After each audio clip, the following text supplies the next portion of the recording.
जय श्री कृष्णा, राधे राधे। आपके चैनल कथा कहानी में आपका स्वागत है।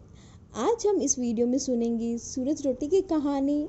इससे पहले हम जानेंगे सूरज रोटी की विधि क्या है और पूजा कैसे करते हैं, सूरज रोटी का व्रत कैसे किया जाता है।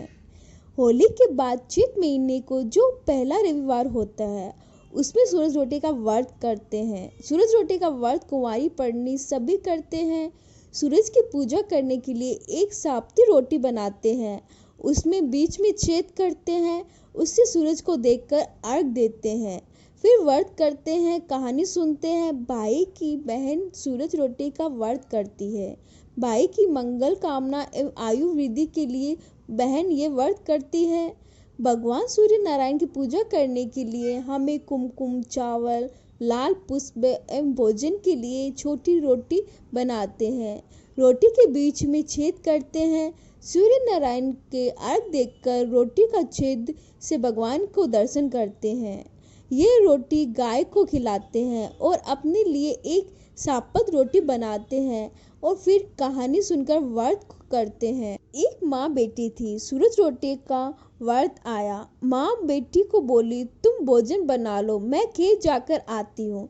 बेटी खाना बनाकर बैठ गई। जैसे उसने एक रोटा बनाया, बाहर एक साधु भिक्षा मांगने आया और बोलने लगा कि भिक्षा दो। लड़की ने कहा, अब भी ठहरो, ये रोटी मेरी माँ की है, मैं मेरे हिस्से का बना दूंगी तब दे दूंगी।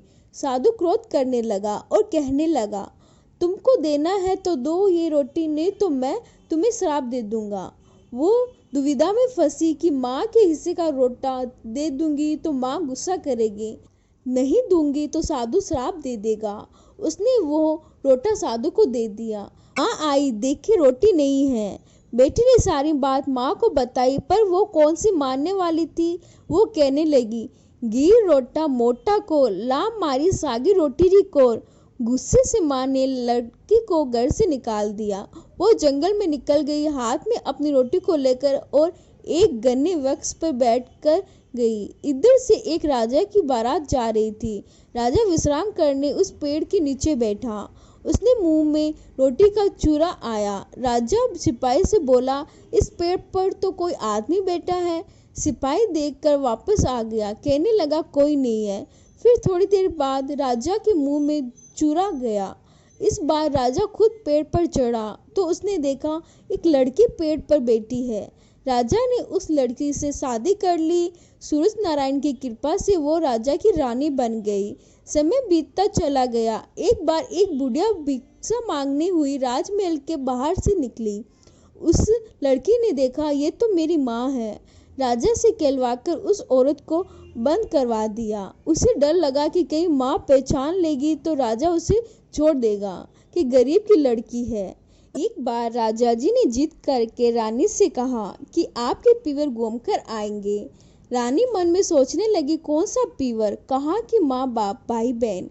वो सूरज भगवान से अरदास करने लगी कि तुम मुझे मांगे हुए 8 पैर 24 घंटे का ही पीवर दिखा दो। वो राजा को साथ लेकर पीवर आई। वहाँ खूब सांस होकर नौकर चाकर राजा जी मस्त हो गए। रानी अब मन में घबराने लगी कि समय तो समाप्त हो रहा है। किसी तरह समझाकर वापस ले आई। आते समय जानकर हार वहीं पर खूंटे पर छोड़कर आई। आधे रास्ते पर आते ही रानी ने कहा, हार वहीं छूट गया।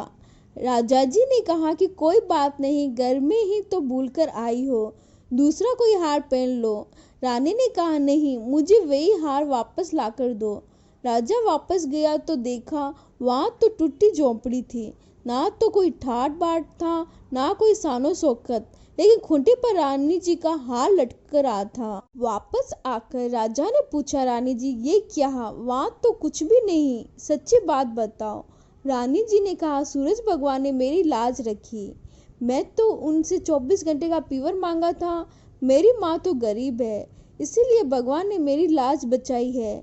इसका पतियारा करना हो तो मैं आपको दिखा दूंगी। घर वापस आते ही जहाँ माँ को बंद करवाया उसे खोलकर देखे तो माँ तो सोने की बनी हुई थी। माँ बेटी की सूरज भगवान ने लाज रखी, सूरज भगवान ने जैसी उन पर कृपा करी वैसे सब पर करना। इसके बाद गणेश जी की कहानी सुनना चाहिए। गणेश जी की कहानी का लिंक डिस्क्रिप्शन में डाला हुआ है, जाके वहाँ पे क्लिक जरूर करें।